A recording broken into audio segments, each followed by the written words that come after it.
যারা ইসলাম ডারে নমুনাটা ধরছে, টুফি মাতার দিছে, দাড়ি রাখছে, পাঞ্জাবি গাও দিছে, রাব্বানা আতিনা মুখস্থ করছে। এখন তে করছে কিতা, এই ইসলাম ডারে বেচ্চা বেচ্চা মিলাদ ফরাইয়া, চল্লিশা খাইয়া, 5 দিনের দাওয়াত খাইয়া তে ইসলাম ডারে বেচ্চা বেচ্চা কোনো মতে চলতে আছে। আরেক বেড়ায় কয় না, নবী যে ইসলাম রাখা গেছে, নবীজি কয় লক্ষ সাহাবা রাখা গেছে, আমরা এটারে কুটি বানাইলাম। নবীজি কয়টা দেশ মুসলমান বানাই গেছে, আমরা এটা বাড়াইলাম। কিছু কিছু লোকে এই ইসলাম নামক গাছটার গোড়াত এই শরীরের রক্ত নামক পানিটা ডাইলা দিছে। ওই কোরআন শরীফও তারা পড়ছে, ইন্নাল্লাহ আশতারা মিনাল মুমিনিনা আনফুসাহুম ওয়া আমওয়ালাহুম বিআন্না লাহুমুল জান্নাহ।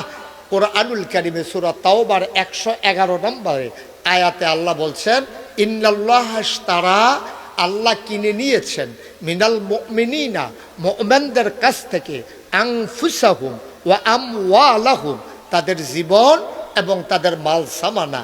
কি দিয়া কিনলো? কই বিআন্না লাহুমুল জান্নাহ, যেই জিনিসটা দিয়া কিনছে এটার নাম হলো জান্নাত। সুবহানাল্লাহ বলবেন না? তোমাদের বুঝার মতো বয়স হয়েছে, এখানে যারা আছো তোমরা যেন বুঝো আমি ওই আন্তাজে এই কথা কইতে আসছি। তইলে জানার মাল আমরা বেচছি, কিনছে কারা? আমার কথা কয় না, কিনছে কারা? তাইলে জানার মাল কিনুন না, ক্রেতা হইল আল্লাহ, বিক্রেতা হইলাম আমরা। সুবহানাল্লাহ কথা না? আর পণ্যের নাম হইল জানার মাল। যেই জিনিসটা বেচা কিনে হয়েছে এটার নাম হইল জান, আরেকটার নাম হইল মাল। বাজারের নাম কিটা? বাজারের নাম হইল দুনিয়া। সুবহানাল্লাহ বলবো না? যেই বাজারে বেচা কিনে হয়েছে এটার নাম হইল দুনিয়া। আর জান আর মাল হইল জিনিসের নাম। কিনুন্য হইল আল্লাহ, বেচুন্য হইলাম আমরা। আর যেই জিনিসটা আমরা বেচছি জান আর মাল, যেই জিনিসটা দিয়ে আল্লাহ কিনছে এটার নাম হইল জান্নাত। সুবহানাল্লাহ বলবো না?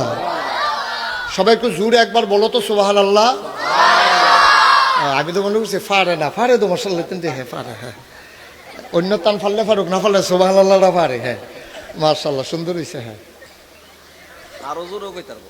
আমরার ফলাফাইনে কয়, তারা মনে করছে হুজুরাত যে ফলাফাইনে ওয়াজ করতেছে আমরা হলো দুম ধরা লাই, ওই যে সে আরো বইনারা তারা দুম ধরা লাইছে। ফলাফাইনের ফেল চাইয়া না কইতাছে আপনারা তো ভিতরে পড়ছে নে, তো এটা আপনারা দুম ধরে রিসিন কিতেন সুইরা লাইবেন সুবহানাল্লাহ কইয়া, বলেন সুবহানাল্লাহ। আবার ওই এইতান্ডির আওয়াজটা সাইডে যাইতে পারছে না, হেডা ইয়া বেড দিয়ে ধরা লাইছে, আওয়াজটা এখনো রয়েছে। হ্যাঁ মাশাআল্লাহ। তাইলে এই বেসুন্না কারা? আমরা। বেসুন্না কে? মুরব্বীরা কয়েন বেসুন্না কারা? আমরা। কিনুন্না কারা? জিনিসের নাম জানার, বাজারের নাম সুবহানাল্লাহ কথা না? আরেকটা যেই জিনিসটা দিয়ে আমরা বেচছি ফাইয়া, এই জিনিসটার নাম নাকি তা জান্নাত। বলেন সুবহানাল্লাহ। এখন আমরা যারা মাদ্রাসাত পড়ছি তারা তো আমরাতে শুনছে, সাধারণ মানুষ যারা মাদ্রাসাত পড়ছে না তারা আমরাতে শুনছে। আর আমরা আমরা তো নিজেরা সকলে এক জায়গার লোকে, আমরা হইলাম পড়ুন না। এখন আমরা কি পড়ছি? জানার মাল হইল আল্লাহ, আমরার কাছে আল্লাহ জানার মালটা আমানত রাখছে। সুবহানাল্লাহ কইতাম না? এই জানার মাল রাখছে আমার কাছে আমানত। আমানত কারে কয়? আমি তোমরা যে প্রিন্সিপাল হুজুর, আমি তো কবির ভাই ডাকি, আমার এই বয়সে শুরু, আমার পরে দাখিল ফাঁস করছে, কিন্তু এরপরেও আমি বাইডেই হেবারও আমার বাইডে হে, কেউ ধরতে পারে না কেডায় বড় কেডায় শুরু, আমরা স্বীকার না করলে কেউ ধরতে পারে না। অনেকে বলে কবির ভাই আমার তো বড় না শুরুয়ে। তো যাই হোক, এই এখন কবির ভাইয়ে এই যে মনে করো আমি মাদ্রাসা তাইয়া আমি 50,000 টাকা আছে, তো রাইতে আরেকখানো মাহফিলও যায়, তা আমি বললাম কবির ভাই আপনি 50,000 টাকা আমার কাছে আছে, এটা কষ্ট করে আপনি কুদুর রাখেন, আপনি বাইক গেলে নাগাইশ কুদুর ফাটাই দিয়েন, এটা লইয়া যাওয়াটা রাইতের বিদাইতে মাহফিলও যাওয়াটা ঠিক হইতো না। এখন আমি যে 50,000 টাকা আমানত রাখলাম, আমি যখন চাই এবার এটা দিতে বাধ্য নি, আমার কথা না বাধ্য নি। তাইলে জানার মাল আমরা না কার কাছে বেচছি? তো জানার মাল তো আমরা মালিক না, তা আমরার লোকে জানাইলো কেমনে, আমরার লোকে মাল আইলো কেমনে? আমরা বেচ্চা সারছি পরে আল্লাহ কয় এই ব্যাককলের দল, আমি জান দিয়া কিতা করাম, আমি তোরার মাল দিয়া কিতা করাম? আমি হইলাম লাম ইয়ালিদ ওয়ালাম ইউলাদ ওয়ালাম ইয়াকুল্লাহু কুফুয়ান আহাদ। আমি কেউ তো জন্ম নিছি না, কেউ এর জন্ম দিছি না, আমি বিয়া শাদিও করছি না, আমার সংসার নাই, বাড়িঘর নাই, আমার খানা টানা লাগে না, পানিও লাগে না, খানাও লাগে না, হুতনের লেগে জাগাও লাগে না, টেহা পয়সাও খরচ করাও লাগে না, পাঞ্জাবি কেনন লাগে না, পায়জামা বানান লাগে না, টুফিও লাগে না। তো আমি টেহা পয়সা দিয়ে কিতা করা? তোরার জানার মাল দিয়ে আমি কিতা করা? তোরা যে বেচত আমি পাইছি, এটা আবার তোরার কাছে আমানত রাখলাম। সুবহানাল্লাহ কইতেন না? আমানত রাখিয়া আবার আল্লাহ কইয়া দিছে যে এই আমানত কোন পথে খরচ করণ লাগবো, এটা কিন্তু আবার আল্লাহ কইয়া দিছে। সুবহানাল্লাহ কইতেন না? সবাই বলেন সুবহানাল্লাহ। এখন আমার টেহা কবির ভাই তোমরা প্রিন্সিপাল হুজুরের কাছে রাখছি, আমি যদি কই এটা আশরাফ স্যারের কাছে দিয়ে দিবেন, উনি দিতে বাধ্য, উনি যদি আমানতদার হয়। আর উনি যদি আমানতদার না হয় তো উনি কইব যে আমি টেহা ভাঙিয়া লাইছি, আমি এইটা যেটা করি করাব, তাইলে উনি আমানতদার হইতে পারলো না। এখন আমরা কি আমানতের খেয়ানতকারী না আমানতদার? তা আমরার কাছে আমানত রাখছে আল্লাহ, তোমার কাছে জানার মাল আমানত, তোমরা এটারে আমি যেমনে কই এমনি ব্যবহার করবা। আরো সহজ করে কই একটু বুঝাইয়া। হ্যাঁ, এক বেড়ায় এই বিরাট বড় লোক সুলতানপুর বাড়ি, এবারে বিদেশ লোক ফাড়ায়, এবারে আশরাফ ভাইয়ে ধরছে, ভাই আপনার ফলাডারে আমি ফড়াইছি, আপনারা কত সম্মান করি, আমার ফলাটা এখন মাসাল্লাহ ডুবডুবি দিয়ে একটু বড় হয়ে উঠছে, তো শৈলগত্রও বালা, তারে কুদুর বিদেশ ফাড়াই দেন।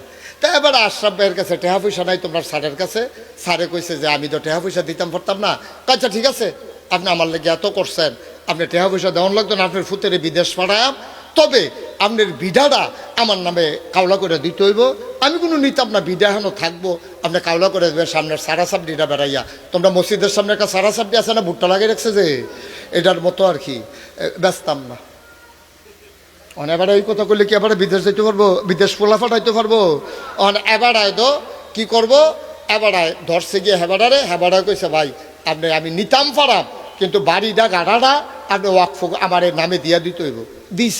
দিছে পরে ফলারেও লইয়া হেবাড়ায় ওই সুলতানপুরের যাবারা বিদেশ ফাড়ায় ডাহা যাইতে আসছে, দাউদকান্দি গেছে পরে যাইতে হেবাড়া আবার আশরাফ বাইরে কয়ে গেছে, ভাই আমি যে আপনার ক্ষেতরা নিলাম কাওলা কইরা, আমি ক্ষেত দিয়া কি তা করাম? আল্লাহ করলে দিয়ে আমেরিকা বাড়ি, ডাহা বাড়ি আপনার কাছে থাকবো, কাওলাটা আমার থাকবো আপনার কাছে। গাড়াডির মধ্যে মাইলা বানাইয়েন, পালং শাক বানাইয়েন, নাইলা শাক বানাইয়েন, তবে সাবধান আপনি কিন্তু আমার এই সারাটা আমার নামে যেহেতু কাওলা দিছেন, আপনি কিন্তু এটা মধ্যে জৈন্তা বাই নিতেন পারতেন না। ছোটোবেলা আমি জৈন্তা খেতের মাইতে দিয়ে দৌড় দিছিলাম, এটি যে কোনো ইচ্ছা করে কাটটা রাখছে আমার ফাওয়ে দিয়ে ঢুকছে, সেদিন থেকে জৈন্তা আমার শত্রু, আপনি সব করবেন, জৈন্তা বাই নিতেন পারতেন না। হেবাড়া এবার ফুতের লইয়া দাউদকান্দিও যাইতে পারছে না, লেল্লির একটা বাতাস আইয়া কয়টা ফোড়া মেয়া গইছে, এবারে কুবাইয়া ফইলে জৈন্তার দানা হালাইছে।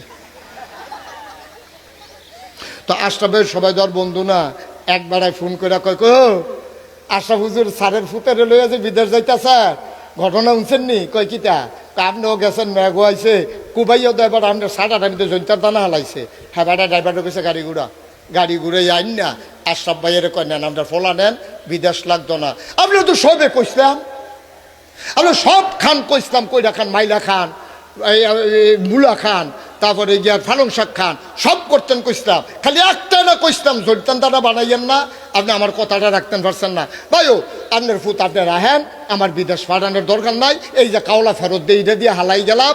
লগে লগে আশরাফ ভাইয়ের বউয়ে দৌড় দিয়ে বাড়ি হইয়া কয়, তুমি বেশি নাদান হইয়া গেছো গা, তোমার কতবার কইসলাম যে ভাই সাহেবের কথাটা তুমি জৈন্তার দানা দিয়ে হালাইও না, ঠিকই আছে, উচিত বিচার। ভাই সাহেব আপনার ফুত বিদেশ নেওয়া লাগতো না, খ্যাত নেওয়া লাগ, আপনি জানগা। বউও বিপক্ষে সাক্ষী দেয়, যে হুনেতে কয় কামটা ভালো হইছে না। এখন আল্লাহ যে জানার মাল আমরা কাওলা করে দিয়া লাইলাম, আল্লাহ কইছিল ও এই জানডা দিয়া মালডা দিয়া সব খাইও, দুধ খাইও, গুস্ত খাইও, তারপরে গা শাক সবজি খাইও, ভাত খাইও, রুটি খাইও, ফল ফ্রুট খাইও, সাবধান আমার জান ব্যবহার কইরা দুধ খাইবা, মদ খাইতে পারতা না।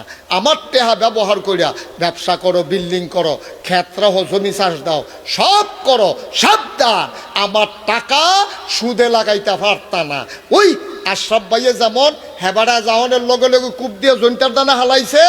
আমরা এমন এক কাম করছি, আল্লাহ যেটা না করছে সব খাইতাম কইছিল, খালি মদ খাইতাম না করছিল, সব করতাম কইছিল, সুদে টেহা লাগাইতাম না করছিল।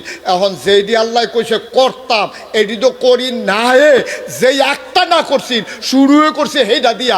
ওহন যদি আল্লাহ আপনারে ধমক দিয়া কয় নাও তোমার জান তুমি লইয়া যাও, তোমার মাল তুমি লইয়া যাও, আমার জান্নাতেরও দরকার নাই, এটাকে আল্লাহর অন্যায় হইব? মা কথা কেন আল্লাহর অন্যায় হইব? আল্লাহর তখন তো কারবার তো করে বসি এটা। মুসলমান গভীর মনোযোগ মন দিয়ে শুনো, জান বিক্রি করে দিয়েছে আল্লাহর কাছে, মাল বিক্রি করে দিয়েছে আল্লাহর কাছে, আল্লাহ আমার কাছে ফেরত দিছে আমানত। ও বান্দা, জান দিয়ে আমি কি করব, মাল দিয়ে আমি কি করব, তুমি ভোগ করবা, তোমার কাছে আমানত। কিন্তু ভুলে যেও না, জানের আর মালের মালিক আমি আল্লাহ, ঠিক কিনা? তাহলে জানের মালিক কে? মালের মালিক। মালিকে যেই পথে কয় এই পথ ছাড়া ব্যবহার করলে মালিকে কি খুশি হইব না বেজার হইব? আর মালিকে যদি বেজার হয় তাহলে মালিকে তোমার জান্নাত দেওয়ানোর ঠেহা গীতা কি ঠেহা লাগছে কম? আপনার টেহা আপনি কইছেন যে এমনি ব্যবহার করেন, আমি এটা না কইরা যা মন্দার তরে তা করলাম, আপনি কি খুশি হইবেন নি? আপনি আমার দমক দেওয়া টেহা লইছে কিতেন না? আপনি তো দমক দেওয়া লইয়ে যাবেন, এটা দিয়ে ভালো বুঝেন সকলে, এটা বুঝেন না কেন? হেন সব বুঝে, ফলাফেনে যেমন বুঝে, আমার যারা এলাকার মুরব্বীরা আইছেন আপনারাও বুঝেন যে আপনার কথা অনুযায়ী না কাম করলে, আরে কবে একটারে ফেতরা দিছিলেন, হেতারে ডাক দিয়ে কইছেন রে জুহিনটা কুতুর তুললা দে, হেতে কইছে আমি এখন পারতাম না, আমার কাম আছে। আপনি খোটা দিয়া লাইছেন না ফেতরা খন্ডার ফুটাই, ফেতরার বেলা দিয়ে এখানে উঠাস, এখন জুহিনটা কুতুর তুললা দিতে পারছে ধমকাই লাইছে তো। কবে ফেতরা দিছে, সেই ফেতরার খোড়া দিয়া লাইছে। আল্লাহ যে কেন খোড়া দেয় না? আল্লাহ ঘাটটার দৈরে দুনিয়াতে আপনাদের বার করে দেওয়ানোর কথা, ঠিক কিনা?